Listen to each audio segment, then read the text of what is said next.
Fatime Raymond Abré, bonjour et merci de recevoir Africa Globe ici dans votre structure. Vous êtes la directrice de l'espace dénommé Le Carré Culturel et auteur de 2 ouvrages, dont le roman Simbil et le décret royal, mais aussi de Afrique debout, qui est un recueil de vos chroniques politiques que vous avez écrit depuis quelques années, militante également des droits des femmes, j'allais oublier. Oui. Alors, le mois de mars est consacré à la promotion des droits des femmes dans le monde et plus précisément la date du 8 mars, proclamée Journée internationale des droits des femmes. C'est normalement l'occasion de poser certains débats pour faire avancer les droits des femmes.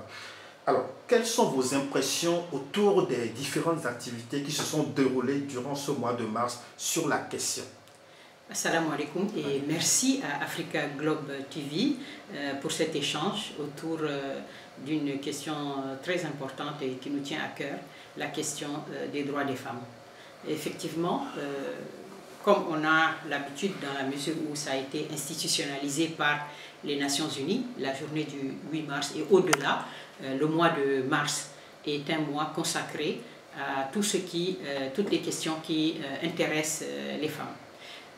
J'ai constaté pour ma part que effectivement les Nations Unies nous donnent un thème chaque année et ces thèmes s'adressent en général aux États, aux institutions. Si on regarde un peu sur les 3 dernières années, on constate qu'en 2023 nous avons le thème pour un monde digital inclusif, innovation et technologie. En 2024 on a investir dans les dispositions de protection sociale pour accroître l'autonomisation des femmes. En 2025, nous avons droit à autonomisation et chance pour les femmes et les filles déplacées dans le monde. Donc on voit vraiment un cadre général, une démarche d'ensemble qui s'adresse aux États. Maintenant, moi je constate que d'année en année, il y a une espèce de désintérêt des femmes au sujet de cette journée et au-delà de ce mois. Les femmes se sentent ne se sentent pas intéressées. Ou bien vous avez vu, on a vu certaines déviations où on a vu des entreprises fêter le 8 mars en offrant un déjeuner, en distribuant des pagnes et on occulte un peu la question des droits des femmes. Alors qu'il faut poser des vrais débats. Exactement, il faut recentrer les choses et donc ça veut dire quoi? Ça veut dire qu'il faut qu'on réfléchisse pour pouvoir trouver des questions qui nous sortent de cette routine, qui interpellent les femmes, qui les accrochent. Et surtout, ma préoccupation, moi, c'est la jeune génération des femmes, des jeunes générations qui ne se sentent pas trop concernées par cette journée, franchement. Et donc, on l'a constaté, on l'a vu. Et donc, je pense qu'il faut absolument qu'on réfléchisse à trouver des questions percutantes qui les accrochent et qui se disent, et qu'elles se disent, oui, voilà, ça sert à quelque chose, ça nous est utile, et on y va, on va pouvoir ainsi les connecter. Parce que pourquoi ce mois est aussi une opportunité importante? Pourquoi? Parce qu'on a tous les grandes institutions internationales, on a tous les décideurs politiques, on a les médias, donc on a une grosse visibilité médiatique, donc ça veut dire toutes les questions, tout ce que les femmes vont dire pendant ce mois de mars va être écouté, va être relayé, voilà. Et on va s'asseoir et on va poser des problèmes. Donc, je voulais donner un exemple concret. Par exemple, si on prend la question de l'argent dans le couple. C'est une question très, très importante. C'est le nerf de la guerre. Si on peut dire, on n'est pas en guerre. Donc, l'argent dans le couple, qu'est-ce qu'on a constaté? On a constaté, en fait, que la vie conjugale, elle appauvrit les femmes. La vie conjugale appauvrit les femmes comment? C'est-à-dire que quand vous avez un couple qui se marie, très, très rapidement se pose à eux la question de l'économie domestique. C'est-à-dire qu'il faut que le couple discute et mette en place un système pour gérer les charges du ménage. Or, qu'est-ce qu'on constate? On constate que quel que soit le système qui est mis en place, les femmes sont défavorisées. Que ce soit la question, le système des dépenses, de la dépense quotidienne, oui. Que ce soit la question du choix. Voilà, du choix. Par exemple, l'homme va dire, je prends le loyer, et la femme va dire, je prends l'alimentation. Il va dire, par exemple, je prends l'électricité quand on n'a pas encore des enfants. Et la femme va dire, bon, je prends les charges d'habillement des enfants, etc. Donc, en fait, la question qui se pose, elle est très importante parce qu'on a remarqué que les femmes, qu'est-ce qu'elles font? Les femmes font des choix. Mais des choix qui ont des implications financières auxquelles elles ne s'attendaient pas. Et très rapidement, à court terme, très rapidement, elles vont se rendre compte que ce n'est pas bon. Même si vous voyez la dépense quotidienne, on voit que les femmes complètent. Donc une femme qui a pensé que je vais prendre 60% de mon salaire pour le mettre dans les charges du ménage, se rend compte que finalement elle est à 85 ou 90%. Et donc moi j'ai pensé que voilà une question très importante où il faut étudier la question, regarder les études qui ont été faites, conseiller les femmes, leur demander, parce qu'elles ont besoin de conseils. Qu'est-ce que je dois choisir? Comment faire? Par exemple, si on voit les Européens, les couples européens ouvrent un compte bancaire, un compte joint, et dans ce cas-là, par exemple, l'homme dit, moi je gagne plus que toi, je vais mettre tant, et toi aussi de ton salaire, tu prends tant, tu mets. Par exemple, 60% par exemple, tu mets. Et à partir de ça, le compte joint va gérer toutes les charges qu'on va lister du ménage. C'est le système européen. Oui. D'accord? Maintenant, quel est le système? Est-ce qu'il s'adapte à nous ou pas? On n'en sait rien. Il faut qu'on s'assoie, qu'on discute, qu'on échange et qu'on voit cette question. D'accord? Parce qu'on voit que les femmes s'appauvrissent. Les femmes s'appauvrissent. Deuxième question, très proche de celle-là, la question du patrimoine des femmes. C'est-à-dire, on peut se dire, vous êtes une femme, vous travaillez depuis 15 ans, vous vous arrêtez et vous dites, qu'est-ce que j'ai qui m'appartient à moi? Qu'est-ce que je possède? Après 15 ans de travail, qu'est-ce que je possède? Et là, on va constater, qu'est-ce qu'on constate? On constate un fossé immense entre les hommes et les femmes. C'est-à-dire que l'homme va réussir à faire des économies et posséder des biens. La femme n'arrivera pas à faire des économies et ne possédera pas du tout. Est-ce que cela est fréquent? Mais très fréquent, bien sûr. C'est beaucoup plus fréquent que je dis. Et je pense que ce que je dis là, oui, ça va parler aux femmes.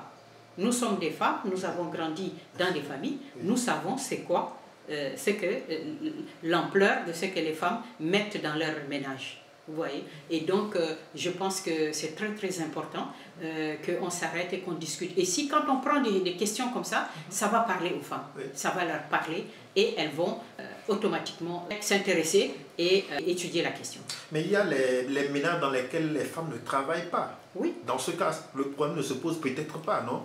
Non, le problème, bon, vous savez, très fréquemment, oui, les femmes ont toujours des revenus commerciaux. Les femmes font toujours un petit commerce. C'est ça.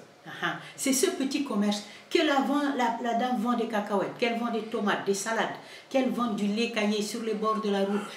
Quelle que soit l'activité commerciale qu'elle fait, ça complète la dépense quotidienne. C'est pour ça que j'ai dit que, quel que soit le système qui est mis en place, ça défavorise les femmes parce qu'elles le complètent, et finalement, elles n'ont en fin de compte, vraiment pas grand-chose. Alors, vous avez souligné un certain désintérêt de la jeune génération par rapport à la lutte pour les droits des femmes.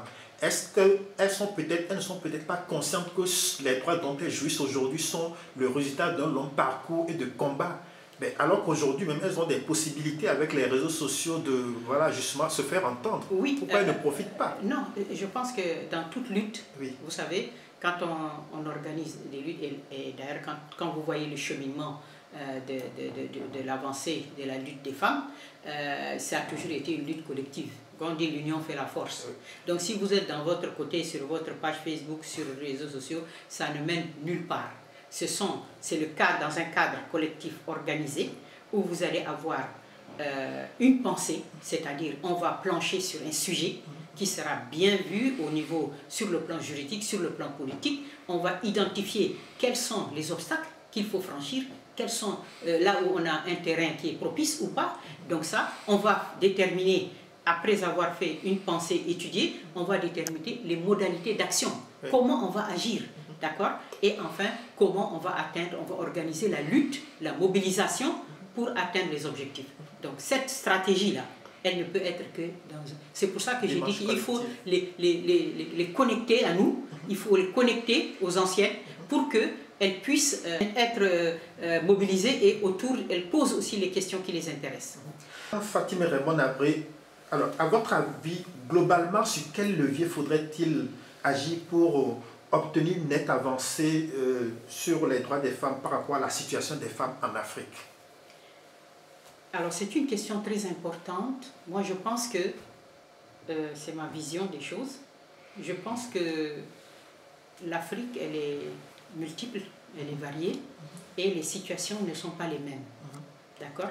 Les situations ne sont pas les mêmes dans tous les pays africains. Alors, pour moi, les leviers, d'abord, il faudrait étudier la première condition importante, c'est le cadre macroéconomique d'un pays. Le cadre macroéconomique, la gouvernance politique et économique de chaque État. Que disent les indicateurs économiques des pays? C'est-à-dire qu'on va voir que dans presque tous les pays africains, on a 52% de femmes. Ces 52% de femmes-là, quelle est leur situation en termes de pauvreté, en termes de santé, en termes de soins pour leurs enfants, d'accès aux soins, etc., en termes de participation politique? Tout cela, quelle est la situation? Donc, le premier levier, c'est l'analyse du cadre macroéconomique et des indicateurs économiques.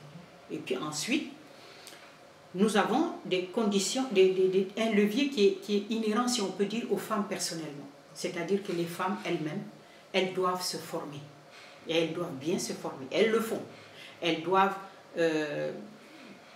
comment dirais-je, entrer dans des formations très pointues.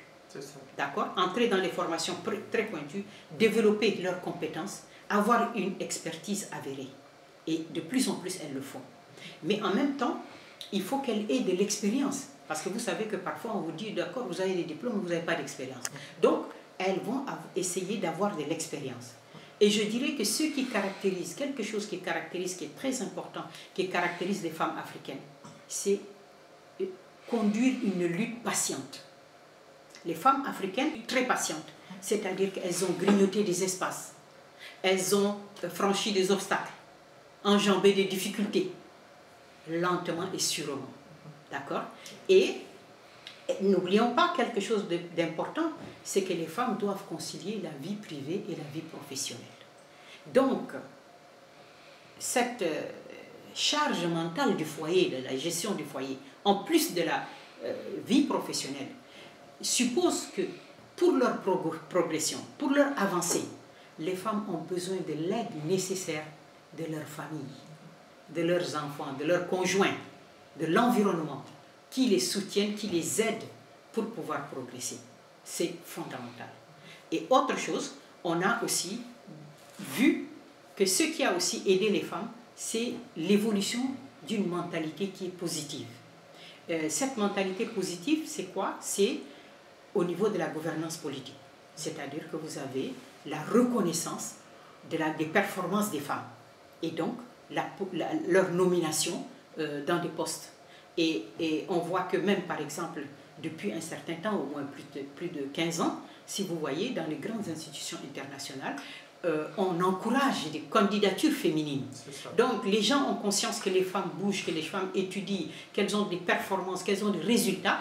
Et au niveau des institutions internationales, on s'est dit, il faut les aider, il faut les faire avancer. Et donc, on a ce mouvement-là, cette dynamique-là qui est impulsée sur le plan international. Et quand vous voyez, par exemple, dans un pays, quand arrivent des investisseurs, quand arrivent des étrangers, quand ils arrivent dans un pays, quand on voit, on s'intéresse, on regarde, si vous voyez des corps diplomatiques qui arrivent et qui regardent, qu'est-ce qu'ils regardent? Ils regardent, par exemple, si on voit des grandes entreprises qui sont dirigées par des femmes, on voit même dans les institutions qui sont dirigées par des femmes, mais c'est positif. C'est une image positive pour le pays, c'est un symbole de modernité, mais aussi de progrès. Voilà. Et donc je dis que toutes ces conditions-là sont importantes pour que les femmes puissent avancer. Et leur leadership, on constate que leur leadership, le leadership féminin, aujourd'hui a démontré ses capacités. On le voit partout. Regardez, si vous voyez, au Sénégal, on a 8 banques qui sont dirigées par des femmes. 8. Et ce leadership féminin a montré ses compétences. Et vous savez que les femmes ont des qualités. Des qualités dans le top management. On reconnaît, par exemple, la bienveillance des femmes. Elles ne sont pas dans des conflits ouverts. dans des affrontements brutaux de front comme ça. Les femmes, elles sont méthodiques. Voilà, elles ont un savoir-faire et un savoir-être aussi, d'accord? Et dans la conciliation, dans la médiation. Ce qui veut dire que dans le coaching des équipes, c'est très important. Et en même temps, les femmes ont aussi cette prudence dans la gestion de l'argent, si on peut dire. Dans la gestion de l'argent, les femmes ont de la prudence et elles sont aussi dans les prises de décision. Elles ne prennent pas des décisions comme ça rapidement. Les femmes sont très prudentes. Elles écoutent. Elles écoutent. Elles ont de la diplomatie voilà. aussi. Et aussi dans la prise des risques. C'est-à-dire qu'elles analysent bien les choses avant de faire prendre des risques à l'entreprise et autres. Donc, on ne leur a pas fait de cadeaux, hein, il faut qu'on le sache. Je pense qu'on n'a pas fait de cadeaux aux femmes. Les femmes ont travaillé dur, elles ont eu de la patience, elles ont avancé, elles ont eu des résultats et elles ont montré leurs compétences. Et je pense que c'est le cas, par exemple, on peut citer 2 pays que je connais un peu, le Sénégal et la Côte d'Ivoire, sont vraiment, ont rempli un peu tout ça là, et les femmes avancent très très bien. Oui. Vous parlez très à propos du Sénégal et de la Côte d'Ivoire qui sont en quelque sorte les géants dans l'espace UEMOA, l'espace économique et monétaire ouest-africain. Et qu'en est-il du Tchad, votre pays? Alors, M. Fred, le Tchad, c'est un pays qui a beaucoup de problèmes. C'est un pays qui a beaucoup de problèmes et je dirais que nous allons, notre grille de lecture là, notre grille de lecture sur les leviers, comme vous avez dit bien à propos, cette grille où on a dit, on pose, c'est notre grille de lecture et d'appréciation de la situation des femmes. Donc à ce moment-là, on prend cette grille de manière tout à fait objective et on l'applique pour voir quelle est la situation des femmes tchadiennes. Donc vous avez d'abord, dans l'appréciation de ce cadre macroéconomique important, nous avons tout, et on ne parle pas dans le vent. Donc, je dis que les rapports, tous les rapports des institutions financières internationales, la BAD, OSIWA, les ONG, OSIWA, Oxfam, UNICEF, ONU Femmes, FMI, Banque mondiale, tout ça là, tous ces indicateurs montrent depuis presque 25 ans, nous avons une situation catastrophique sur le plan économique au Tchad. C'est-à-dire, et ça c'est sur tous les plans, santé, éducation, accès à l'eau potable, accès à la maternité, aux soins, la participation politique, tout. Et donc ça impacte beaucoup plus les femmes? Mais bien sûr, parce que pourquoi? Qu'est-ce qu'on constate? Il y a 52% de femmes au Tchad. Nous avons 19 millions de Tchadiens, dont 4 millions qui sont à la capitale. Ça veut dire que les 15 millions sont dans les provinces. Or, que nous montrent ces indicateurs économiques? Ils nous montrent quelque chose de très désolant et triste, c'est que la pauvreté, elle a un visage féminin au Tchad. Elle a un visage féminin au Tchad. Est-ce que ce n'est pas presque partout sur le continent? Non, pas du tout. C'est plus accentué. C'est accentué parce qu'à cause de l'état général, et on voit une pauvreté partout. Je parle devant témoins des Tchadiens, nous avons une pauvreté qui est partout, dans tous les pays. On le voit à Béché, Ati, Mongo, on le voit dans tout le sud, Sar, Mundou, Doba, on le voit à l'extrême nord, on le voit dans le Kanem, Bol, Mao, Moussoro, on le voit au nord, on le voit à Faya, on le voit dans la région du Borkou, la pauvreté, au Tibesti, on le voit dans le Lénidi, partout, ce qui frappe, c'est cette pauvreté. Et nous voyons nos sœurs tchadiennes. À Dodan, on est un pays pétrolier, on est un pays qui exporte de l'or. Nous voyons nos sœurs tchadiennes à Dodan, qui essayent de rallier, vaille que vaille, sous le soleil, des postes de santé avec leurs enfants. On les voit enceintes sur les charrettes en train de se déplacer pour chercher des postes pour accoucher. On les voit pieds nus, marcher sous le soleil ardent, pieds nus. Donc, on voit des femmes tchadiennes démunies, pauvres, sans ressources. Et ce n'est pas fini. Parce que pourquoi? Sur un autre plan, on constate que il y a énormément de violence sur les femmes tchadiennes. Beaucoup de rapports sont là. Nous avons une violence verbale, nous avons des insultes, des agressions, nous avons des viols, mais à une échelle importante, ce n'est pas des faits divers. Donc, on a, tout cela se fait en toute impunité. Donc, on voit bien que, en même temps, la deuxième condition qu'on avait dit, qui était la condition de l'évolution des mentalités.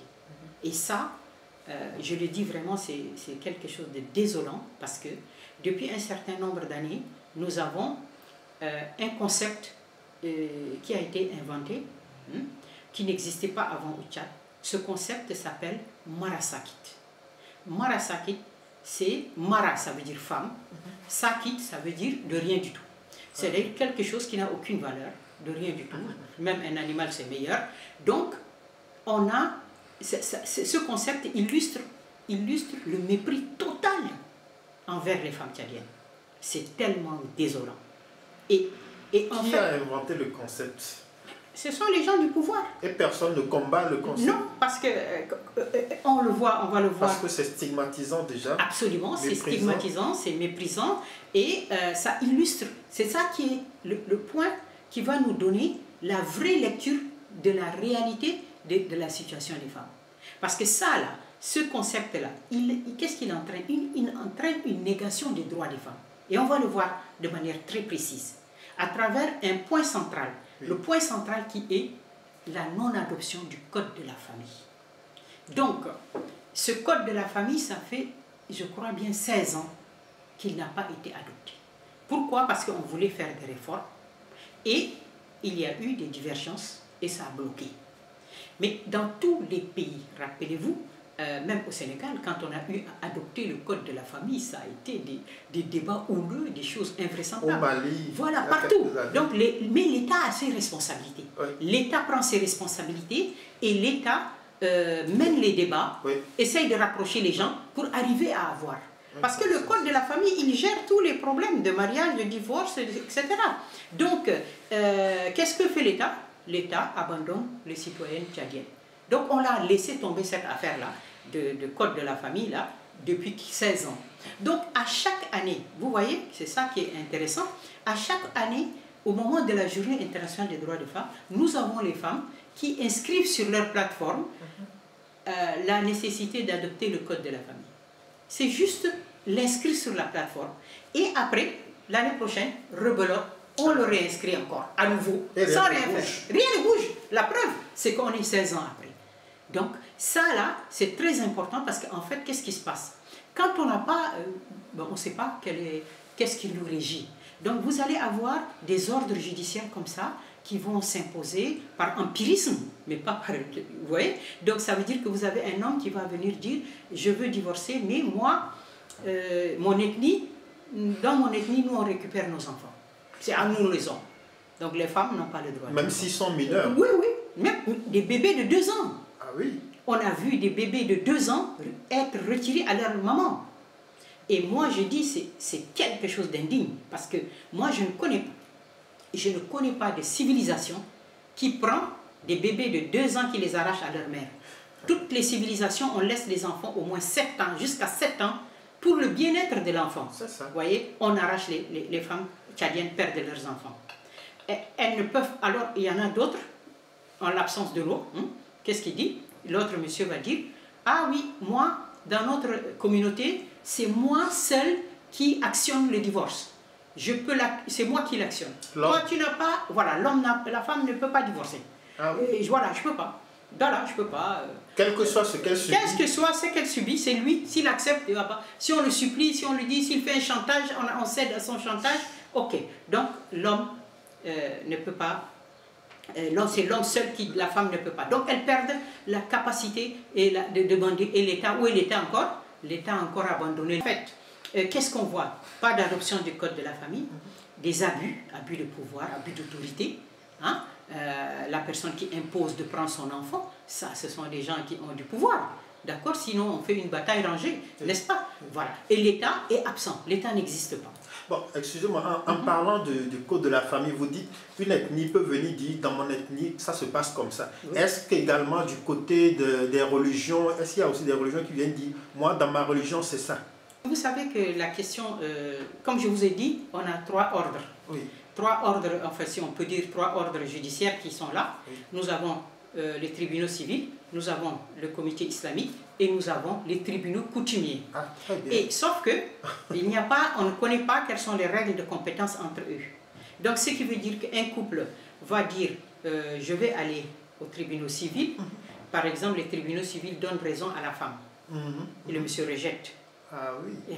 Et il va aller dans les tribunaux coutumiers et on lui donne raison.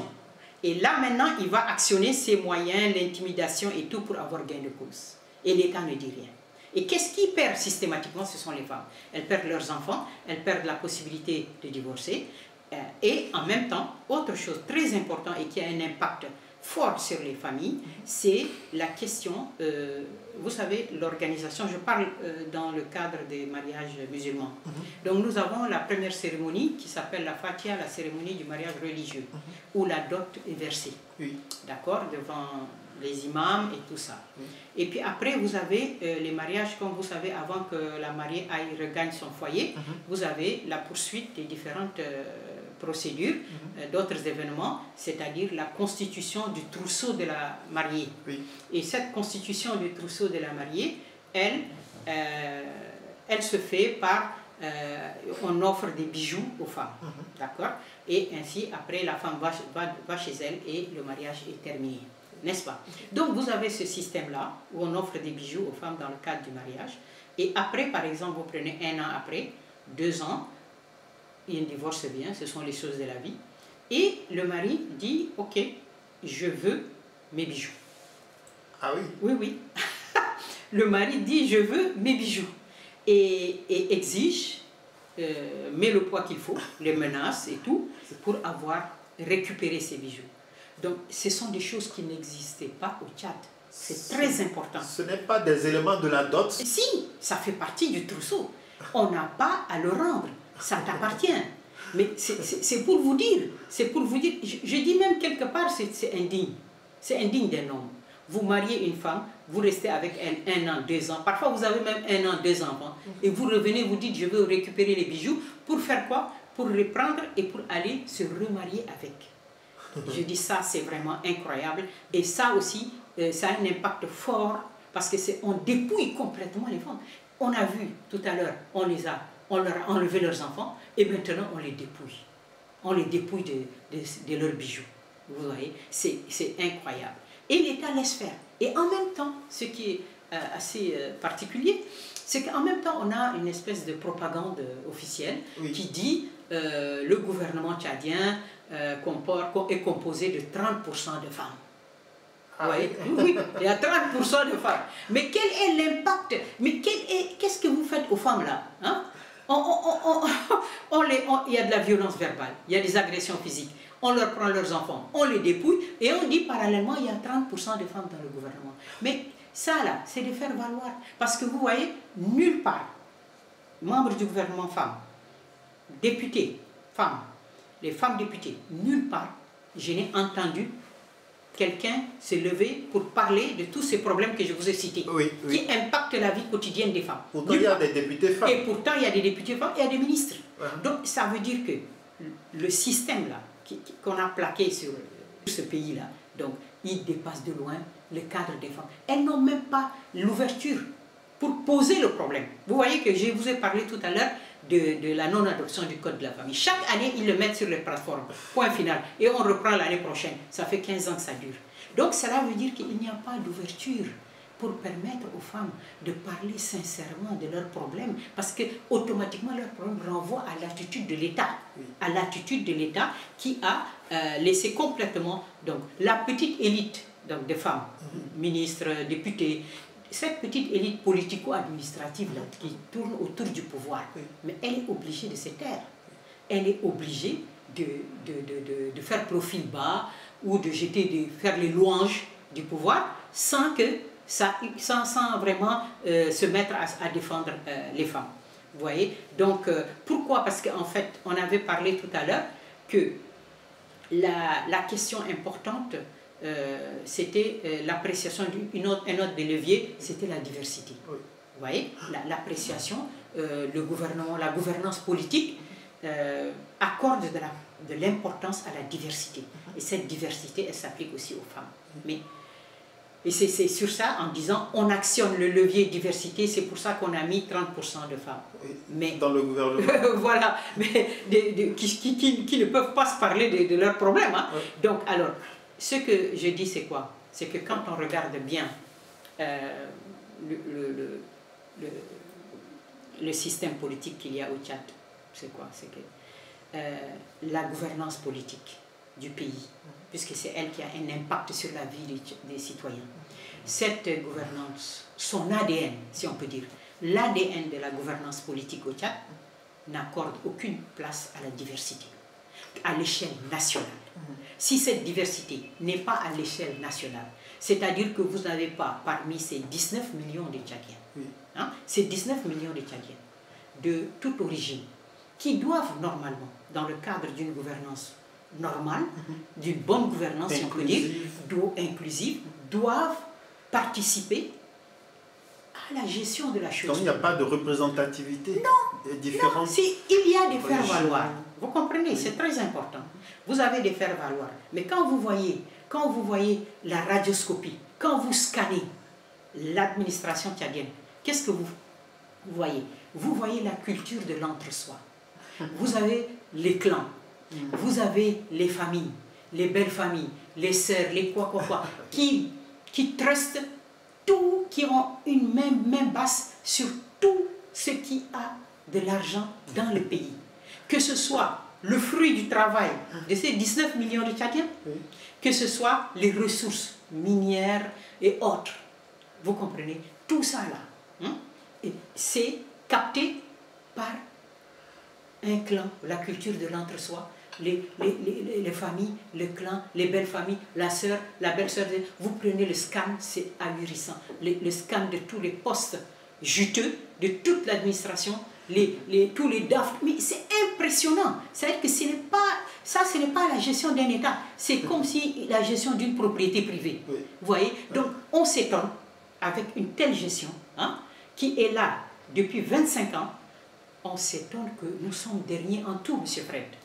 Le Tchad est dernier en tout. On est 191e sur 192. Ah bon? Mais bien sûr, mais les indicateurs économiques, là, c'est de ça que je parle. C'est-à-dire que comment pouvez-vous espérer rassembler un peuple, le mettre debout pour qu'il travaille et qu'il arrive au développement? Si ces gens-là ne profitent pas du fruit de leur travail, si les ressources du pays ne sont pas partagées équitablement. Mais c'est impossible. Donc, il n'y a pas l'ADN de la gouvernance politique au Tchad n'accorde aucune place réelle à la diversité. Et à partir de ce moment-là, si à l'échelle nationale, vous n'avez pas de diversité, où est-ce que vous allez l'avoir pour les femmes? Regardez les femmes, la situation des femmes tchadiennes, elle est vraiment, c'est triste, hein? Nous, ça nous rend très tristes, parce que nous avons un système qui exclut les 3/4 des 19 millions de Tchadiens, et donc vraiment c'est très triste. Et ça veut dire quoi? Ça veut dire qu'avec un tel système, on ne pourra jamais développer ce pays. Et ce n'est pas pour rien que depuis 25 ans, nous sommes derniers en tout. Voilà. Alors, justement, par rapport à la situation des femmes que vous peignez, il n'y a pas une société civile active de femmes qui militent pour que ça change, pour se faire entendre? Non, parce que... Revendiquer? Non, la preuve. Parce que la société civile, vous avez, quand vous avez des ministres, bon, je dirais, je voulais faire une petite parenthèse, parce que beaucoup de gens sur le net indexent la ministre de la Femme. Donc on lui dit, ouais, pourquoi elle ne fait rien, la situation des femmes. Mais je voulais simplement dire aux gens, mon point de vue en tout cas, je pense que... on lui demande trop. Regardons avec lucidité et regardons objectivement notre pays, la catastrophe. Hein. Que peut faire la ministre de la Femme devant cette situation extraordinaire? Elle ne peut absolument rien faire. Vous avez 52% des femmes qui sont pauvres, démunies, sans ressources. C'est toute une philosophie que les gens mettent en œuvre pour dominer les gens. Donc je pense que vraiment, ce n'est pas la peine de jeter la pierre à la ministre de la Femme. Elle ne peut absolument rien faire. Regardant la gravité de la situation que nous avons peint tout à l'heure. La preuve, c'est que pourquoi les femmes députées ne parlent pas, pourquoi maintenant, demain, on a des femmes sénateurs, on verra bien si elles vont parler. Donc, voilà, nous n'avons pas d'ouverture, les femmes ne sont pas libres à parler, à discuter, à manifester. Une société civile quasi inexistante. Il y a une grosse frilosité du pouvoir par rapport à l'expression libre. C'est quasiment impossible.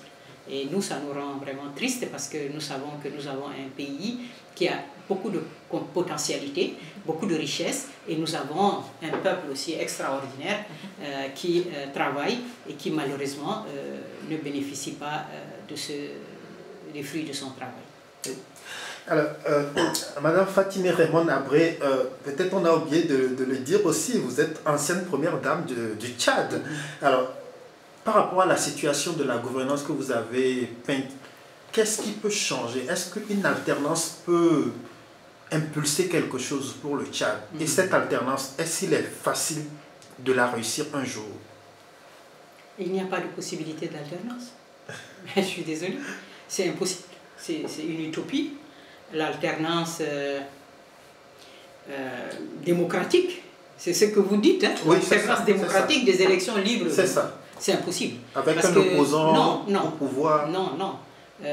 Vous savez que le régime et la façon dont ils ont mis le système tel qu'il est organisé, vous avez des régions entières où vous avez des gens qui ne peuvent pas, par exemple, tout le nord du Tchad, il n'existe pas. Tout le nord? Tout le nord, oui. Il n'existe pas, et ça c'est depuis Idriss Déby, il n'existe pas de parti d'opposition, de vraie opposition d'un leader du Nord au Tchad. Pourquoi? Mais parce que le régime ne veut pas. Il ne veut pas. Il est de là-bas? Oui, il est impopulaire. Ils savent qu'ils sont on ne peut plus impopulaires. Et le jour où on va laisser les gens s'exprimer, ben, ils vont voir. Hein. Et c'est pour ça qu'il n'y a pas d'élection transparente, normale. Sinon, je suis seul et je suis candidat et j'ai tous les moyens de l'État. Et vous n'avez rien. Donc, à partir de ce moment-là, l'alternance démocratique au Tchad, non. Donc, vous ne croyez pas que Mahamat qui est là, qui a remplacé son père, ne va pas favoriser l'alternance? Non. Non. Après les deux mandats, il ne va pas partir? Non, jamais. Vous êtes pessimiste, on dirait? Non, je ne suis pas pessimiste, je suis réaliste. Non, vous savez, les gens ont dit, beaucoup d'observateurs, nous sommes des observateurs de la scène politique tchadienne, nous avons émis, disons, on lui a donné quelques cartes en disant c'est possible que, quand il est arrivé, il était très jeune pendant le régime d'Idriss Déby, on s'est dit, voilà, peut-être qu'il va arriver à se départir de ce système et qu'il va peut-être réussir quelque chose. Mais ça fait 3 ans, on l'a vu agir et je pense, pour ma part, je pense que non. La construction de son pouvoir fait qu'il n'a pas toutes les cartes en main, d'accord? Il n'a pas toutes les cartes en main, il dépend du clan, il dépend de beaucoup de choses et à partir de ce moment-là, il ne peut pas faire ce qu'il veut, si tant est qu'il veuille faire quelque chose. Oui. Je n'y crois pas. Je ne crois pas. Je ne pense pas qu'il souhaite vraiment changer les choses. Je ne pense pas. Alors, Fatimé Raymond Abré, je vais quand même vous demander de nous dire un mot sur le carré culturel. Qu'est-ce que c'est? Oui. Bon, le carré culturel, ça va. Hein, c'est un espace culturel que nous avons mis en place, qui fait son petit bonhomme de chemin hein, au Sénégal. Et donc aujourd'hui, nous avons une librairie indépendante. Donc nous avons estimé que le Sénégal était un hub et qu'on doit trouver des livres de qualité, des derniers livres de l'actualité, etc. Donc nous avons monté cette librairie. Nous avons une maison d'édition qui, alhamdoulilah, avance bien. Cette maison d'édition est un challenge, véritable challenge, parce que la concurrence, elle est là, hein. Oui. Mais nous n'avons pas peur de la concurrence. Hein. Nous n'avons avec pas des peur géants. avec des géants, c'est vrai, mais nous n'avons pas peur de la concurrence. Oui. On s'est dit, nous devons faire des ouvrages de qualité pour montrer qu'en Afrique, on peut faire des ouvrages de qualité qui sont bien corrigés, bien mis en page, bien faits. Et nous avons aussi, ce qui est très important, estimé qu'il est important que les auteurs puissent aussi avoir des droits d'auteur. Et nous, on a mis j'ai pris mon bâton de pèlerin, si on peut dire. Je suis allé, j'ai fait le tour des imprimeries au Sénégal, on a discuté pour leur dire, écoutez, la chaîne du livre, on doit arriver à faire des compressions de prix pour pouvoir offrir à tous ceux qui... Écrire, c'est difficile. Donc si on fait l'effort d'écrire, il faut pouvoir tirer des fruits de ça. Et donc nous, on s'est mis à donner des droits d'auteur jusqu'à 60% dès le premier livre vendu. C'est différent chez les autres? Bon, Chez les géants, c'est différent? Totalement, et je ne voudrais pas être discourtoise, et je voudrais simplement laisser les auteurs et les autrices aller eux-mêmes faire leur choix. Et nous avons aussi pensé, parce qu'à la diaspora, parce que nous avons beaucoup, par exemple, mon livre Simbil, nous avons eu beaucoup de demandes de la diaspora tchadienne au Canada, aux États-Unis, en France et tout. Et donc, nous avons mis aujourd'hui une plateforme e-book, ce qui fait que les gens peuvent acheter Afrique Debout et tous les livres que nous avons édités en ligne. En étant quelque part sur la terre. N'importe où dans le monde. Voilà, et je pense que c'était aussi une innovation. Donc le carré culturel, alhamdoulilah, il se porte bien. On a plein d'idées, on a des expositions en préparation. Il y a une galerie aussi. Voilà, une galerie d'art. Nous avons participé à la Biennale et ça s'est bien passé. On a eu des exposants nationaux, africains, internationaux. Et voilà, on va faire bientôt une grande exposition, on la prépare activement. On reviendra pour en parler. Très bien, votre dernier mot?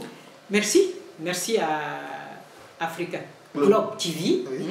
Merci beaucoup de cet échange qui était très intéressant. Merci. Fatimé Raymond Abri, je rappelle que vous êtes la directrice de l'espace dénommé le Carré Culturel et auteur de 2 ouvrages, dont le roman Simbil et le décret royal, mais aussi Afrique Debout, qui est un recueil des chroniques politiques que vous avez écrit il y a beaucoup d'années. Il me semble même que le 2e tome est en préparation. Et Africa Globe TV vous remercie.